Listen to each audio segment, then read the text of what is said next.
You told me last week you were only about 15% ready for this week. So how'd the transition from Martinsville to here pay off?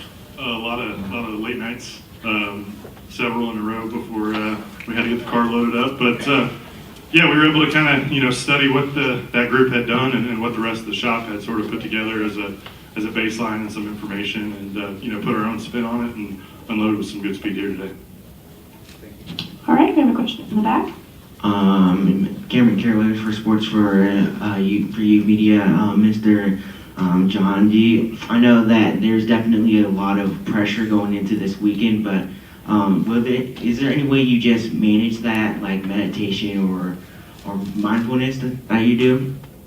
I think as the leader of the team, my advice I would say to our whole crew to manage the pressure of an event like this is to, it's different than a lot of weeks, but do everything you can to do what you've done to get to this point. I think if you do that, the results kind of take care of itself. All right, we're going to go to Jeff Glick. When you unload with that kind of speed and see your number pop up on the speed charts, does that sense more of like relief or expectation that you figured that was going to happen? Probably a little bit of both. I mean, I felt pretty strongly coming this week that we'd be able to have some speed, but you certainly never know for sure in this sport, or the times that you do are pretty few and far between. So yeah, a little bit of relief. It's where we expect it to be, but like I said, you never really know until that number goes on the board. All right, get a microphone up to Holly, please, up front.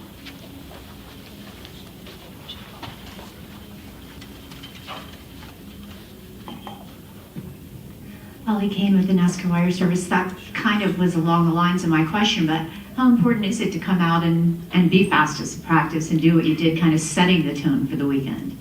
Yeah, I think you really have to approach. We don't get the opportunity to practice like this very often. We don't get 3 sets of tires very often to go and try to learn some things about our cars. So you have to. It's nice to have the speed. It's even nicer to be able to go and try a couple different things to maybe find a little bit more speed. And then you just really got to be smart about, how you take the information you learned tonight and apply it tomorrow or to Sunday and tomorrow, because the conditions are going to be quite a bit different. Yeah, I think it certainly kind of invigorates the whole team to see our number there at the top of the board, and I think everybody on this team is confident that we could go and contend for another championship, but it certainly gives extra pep, a little bit of extra pep in everybody's step. All right, we're going to go to Reed right here, please, up front. Okay. Reed Spencer with the NASCAR Wire. Blaney, I think, went from 23rd to 1st. Was that a mock qualifying run, or was that simply a change that you made between the 2 runs? Yeah, that was just a race run. We were the first car out on track today. And a lot of weeks, and probably the other format, that's good. With only 20 cars on the track a given week, the first guy on track can get some clean air. But today as we came out, we ran right into the back of a lot of traffic. So our fire off on that first run was definitely hurt. We spent a lot of that first run in traffic, and then kind of got thrown off with that caution there. So yeah, it was nice to be able to put another set of tires, go out and get some clean air, and put up a good lap. All right, go ahead. Elliot Stern, Sports Talk 805. Regarding strategy, every other week you're out there racing to win the race. This week you're racing to beat 3 other guys with all this other traffic in your way. How does that affect your strategy? Yeah, I think in this race, like you said, it's different for the championship 4. You really need to focus on how you're running, relative to those guys. We're not concerned about stage points, so we can take make some choices along the way that maybe lose track position for a stage end, but set us up in a better position to be ahead of those guys at the end of the race. So you certainly just need to focus on that group. Like you saw last year, you don't have to win the race. You just have to be the first of the championship 4. All right, go ahead, in the back. Noah Reed, KSAZ Fox 10.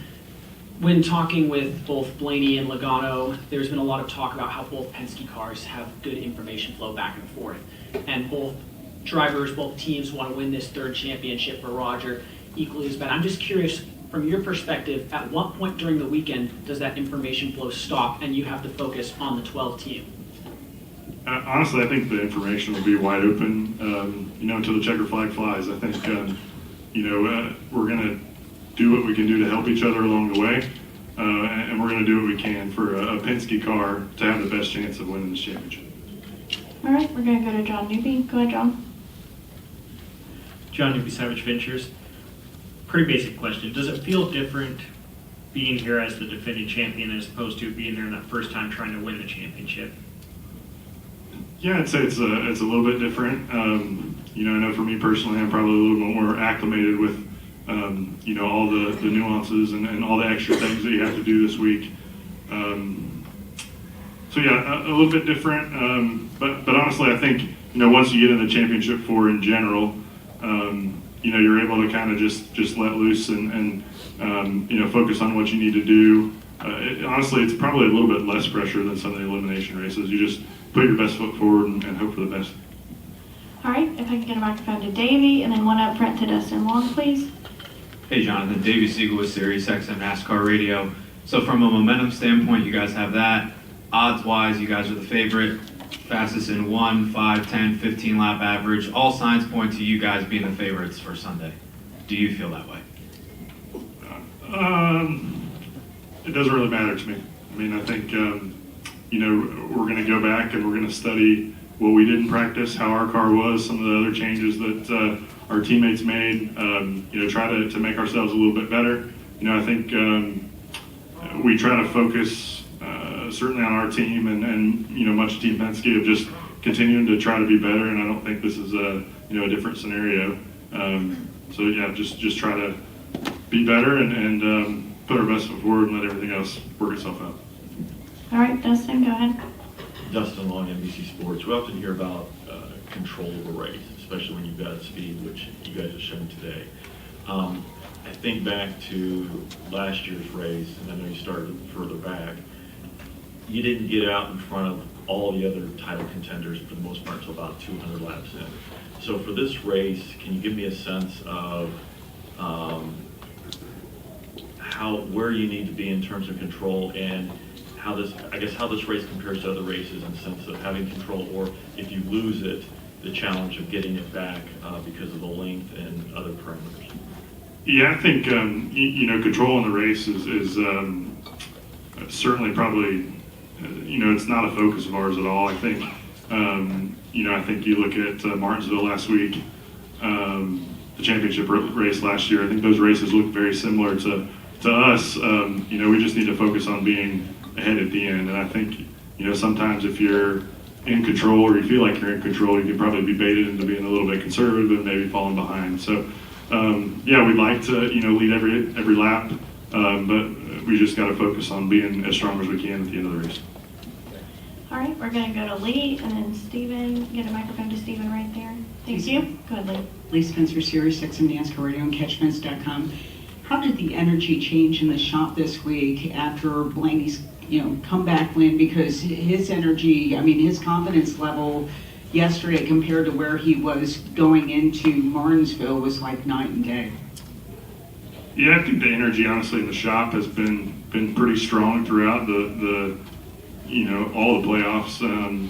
Certainly when we came back from Homestead and had a shot, and the guys knowing, everybody in the shop knowing how good Ryan runs at Martinsville, there wasn't a single person in that shop that had given up on us.